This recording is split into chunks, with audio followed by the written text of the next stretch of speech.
इतना ज़्यादा atom bomb ने हमें सिक्योर नहीं किया है जितना कि हमें उसकी सिक्योरिटी की ज़रूरत पड़ती है। कि जब से पाकिस्तान आज़ाद हुआ, भारत जो है वो शुरू से ही जिसे वो हमारी जुबान में कहा जाता है ना, मैली आंख से पाकिस्तान को देखता था। हमने भारत को डरा दिया है कि भाई अगर कोशिश करोगे तो ए फिर जो पटाखे पटूखे ना चला देना। सर ये वाली गैरत 71 में कहाँ गई थी जो आप कह रहे हैं कि लड़के मर जाना? देखिए उस मेरी वक्त क्यों बात, हथियार डाल दिए थे? इससे पहले आप कुछ आने से पहले आप कुछ खा रहे थे? शो में आने से पहले वो जैसे भुट्टो साहब ने कहा था ना, हम घास खाएंगे लेकिन एटम बम बनाएंगे। बड़ा मुल्क है, अफोर्ड कर सकते हैं, हम नहीं कर सकते, इसीलिए तो हम टरने पड़े हुए हैं, हमारे पास इतने पैसे नहीं है। क्योंकि इमरान खान साहब जो हैं वो मामलात को खराब, अभी रिसेंटली ताल्लुकात बेहतर हो रहे थे तो वो उन्होंने नहीं किए। इमरान खान साहब ने उनके पायलट को छोड़ दिया, लेकिन हमारे ही पार्लियामेंटेरियन ने उठ के कह दिया था कि जी वो आर्मी चीफ की टांगे कांप रही थी।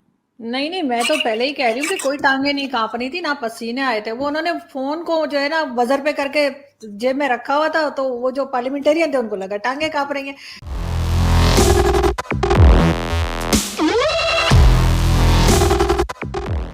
जय हिंद दोस्तों, मेरा भारत महान न्यूज़ चैनल में आपका स्वागत है।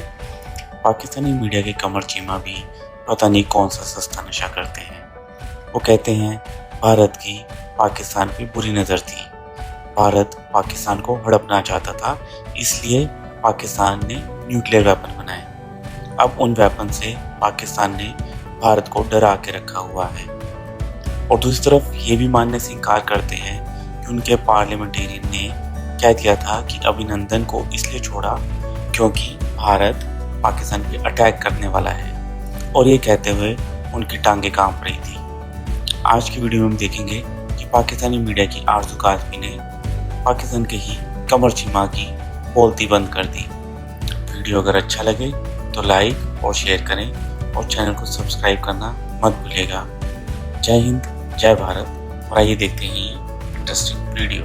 आज एक बड़ा स्पेशल डे है चीमा साहब। आज के दिन जो है वो 1998 में पाकिस्तान ने फर्स्ट टाइम जो है वो जिसे कहना चाहिए कि न्यूक्लियर एसिड जो है उसका टेस्ट किया था। तो क्या समझते हैं आपके कुछ इससे कोई फर्क पड़ता है? कोई ज्यादा सिक्योरिटी महसूस होती है, या अभी तक जैसे लोग कह रहे हैं कि इतना ज्यादा एटम बॉम्ब ने हमें सिक्योर नहीं किया है जितना कि हमें उसकी सिक्योरिटी की जरूरत पड़ती है? देखिए जी, एक बात तो इस बात में तो कोई शक नहीं है कि जो डिफेंस होते हैं, मिलिट्री एक्सपेंडिचर होते हैं, हम्म। वो उसको करना या रखना या फौज रखना, बड़ी फौज रखना, ये एक चैलेंज तो होता है।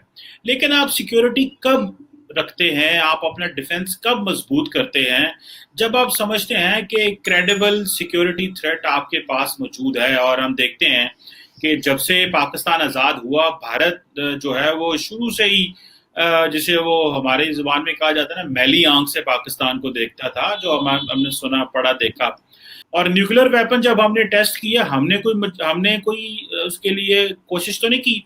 ये तो भारत था जिसने 1971 में जो है 74 में इसको टेस्ट किया, और फिर और कहा कि हम तो अमन के लिए टेस्ट कर रहे हैं। और फिर 98 में फिर धमाके कर दिए, यही बीजेपी की सरकार थी। तो हमें तो मजबूरन करना पड़ा। हम ये तो नहीं कह रहे कि हमने, देखें आप न्यूक्लियर वेपन्स जो हैं वो, उसकी बड़ी सारी वजूहात होती हैं। क्या आपने कोई प्रेस्टीज के लिए रखे हैं, कोई हमने उसको किसी को दिखाना है, या सिक्योरिटी के लिए रखे हुए हैं? हमने वो सिक्योरिटी के लिए रखे हुए हैं, और उसी की वजह से आज पाकिस्तान और भारत में जंग नहीं हो रही। जो न्यूक्लियर वेपन्स है वो हमारे, they are very close to our heart and security. हमने भारत को डरा दिया है कि भाई अगर कोशिश करोगे तो ए फिर जो पटाखे पटूखे ना चला देना। अच्छा, चीमा साहब मैं आपसे पूछ रही थी कि जो आप बांग्लादेश की बात कर रहे थे, जो आप बात कर रहे थे कि उनको अलग कर दिया गया भारत की तरफ से, या जहां से भी कुछ हुआ, लेकिन उसमें बहुत से लोग आप बता चुके हैं कि उसमें बहुत सारी गलती जो थी वो पाकिस्तान की अपनी थी, कि किस तरह से उन्होंने वहां के लोगों के साथ उन सलूक रखा, किस तरह से उनसे बात की, किस तरह से उनका हक मारा। और ये और बात है कि ठीक है, जब उन्हें जरूरत थी या वो था तो भारत ने उनका साथ दे दिया, वो एक अलग चीज है। लेकिन शुरू तो हमने ही किया ना। हमें उसी में रहना चाहिए जैसे बांग्लादेश रहता है। बांग्लादेश कभी किसी के साथ कंपेयर नहीं करता। आपको लगता है कैसा होना चाहिए? देखिए, पहली जो बात आपने बांग्लादेश की, हमारी तरफ से ज्यादतियां हुई, नहीं होनी चाहिए थी। बहुत बेहतर तरीके से डील किया जा सकता था, लेकिन उस वक्त की लीडरशिप ना कर सकी। वो टेक्निकली एक हिस्सा कहाँ दूसरा हिस्सा कहाँ मसाइल पैदा हो गए, हमारे अपने कसूर भी हैं, लेकिन किसी को तो नहीं हक पहुंचता एक सॉवरन मुल्क के अंदर उनकी रखवाली करना ज्यादा आसान है बजाय इसके कि सारा मुल्क ही भारत को दे बैठे।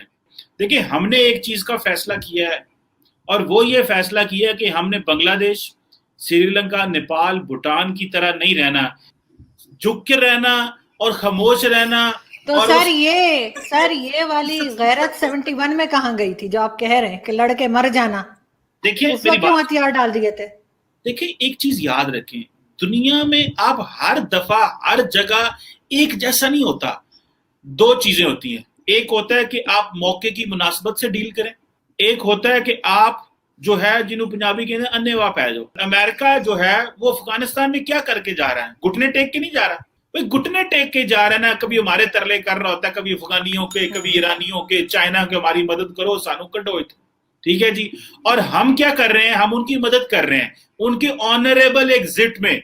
उनकी ऑनरेबल एग्जिट में आज हम अमेरिका की मदद कर रहे हैं, दुनिया की सुपर पावर है, और आके हमारे पास बैठी रहती कि हमारा ये मसला हल करा दे तालिबान। देखिए, उस वक्त क्या उन लोगों को मरवा लेते? क्या वहां पे लड़के जो 93,000 वो बातें करते हैं, या वहां पे जो लोग हमारे शहीद हुए, क्या उन सबको मरवा लेते वहां पे? ये कौन सी लेकिन दानिश? सर फिर अभी आपकी पॉलिसी क्यों चेंज है? अभी आप क्यों कह रहे हैं कि लड़ मरे? बांग्लादेश में क्या हुआ वो एक हिस्ट्री है, ठीक है। हमने अपनी कमजोरियां दिखाई, उन कमजोरियों, और दूसरी बात यह है कि वहाँ पॉलिटिकल इश्यूज थे, बैलेंस ऑफ पावर था, अपने पावर से तरह शेयर नहीं की थी, एक ट्रू मैंडेट नहीं था सोसाइटी का। अगर जुल्फकार अली भुट्टो बांग्लादेश के लोगों का मैंडेट मांग लेते और ये ना कहते उधर तुम इधर हम, तो बहुत सारी चीजें बच भी सकती थी। So let's not give credit to India for everything good there. नहीं चीमा साहब, मैं उनको क्रेडिट नहीं दे रही, और हम इंडिया के मामे भी नहीं लगते, हम यहाँ के मामे लगते हैं। मैं यहाँ को कह रही हूँ आपको कि यहाँ जो ये हर चीज में मुकाबला करते हैं कि अगर इंडिया ने बना दिया है और न्यूक्लियर वेपन तो हमें भी बनाना है, अगर उन्होंने 2 जेट खरीद लिए तो हमें भी खरीदने हैं। इंडिया 100 अरब डॉलर लगा रहा है, हम नहीं लगाना चाहते, हम नहीं लगा सकते। बड़ा मुल्क है, अफोर्ड कर सकते हैं, हम नहीं कर सकते, इसलिए तो हम टंडे पड़े हुए हैं। हमारे पास इतने पैसे नहीं है कि अगर इंडिया ने हम पे हमला किया तो हम छोटे भी मार देंगे। इससे पहले आप कुछ आने से पहले आप कुछ खा रहे थे शो में आने से पहले, वो जैसे भुट्टो साहब ने कहा था ना, हम घास खाएंगे लेकिन एटम बम बनाएंगे, तो कुछ शुरू किया है? और पॉलिटिकल कंसेंसस इमरान खान नहीं दे रहा, जो मुझे बड़ा उनसे खौफ आ रहा है कि वो अपना 2023 का इलेक्शन जीतने के लिए मामलात को खराब कर सकते हैं, क्योंकि इमरान खान साहब जो हैं वो मामलात को खराब, अभी रिसेंटली ताल्लुकात बेहतर हो रहे थे तो उन्होंने नहीं किए। इमरान खान साहब ने उनके पायलट को छोड़ दिया। हमारे ही पार्लियामेंटेरियन ने उठ के कह दिया था कि जी वो आर्मी चीफ की टांगे कांप रही थी और पसीने छूटे हुए थे। हर वक्त जड़ा ना ਉਹ ਗੱਲ ਕਰਦੇ ਹੋ ਜਿਹੜੀ इंडियंस ਜਿਹੜੇ ਨੇ ना ਉਹਨਾਂ ਦਾ मौकफ है, कोई पाकिस्तान की भी गल करे करो। इंडिया का मौकफ नहीं है सर, ये पाकिस्तानी ने बात की, किसी इंडियन ने बात नहीं की थी। पाकिस्तान के पार्लियामेंट के अंदर खड़े, आपकी पार्लियामेंट के अंदर खड़े होके उन्होंने कहा था, आपको क्लिप दिखा दूं मैं एक चल है तो सारे चले ना हो जाइए। नहीं, मैं तो पहले ही कह रही हूँ कि कोई टांगे नहीं कांप रही थी, ना पसीने आए थे। वो उन्होंने फोन को जो है ना बजर पे करके जेब में रखा हुआ था, तो वो जो पार्लियामेंटेरियन थे उनको लगा टांगे कांप रही हैं। हर चीज को ये लोग उल्टा समझते हैं, उल्टा बोलते हैं। ये हमारे यहाँ के थोड़ा प्रॉब्लम है पाकिस्तान का।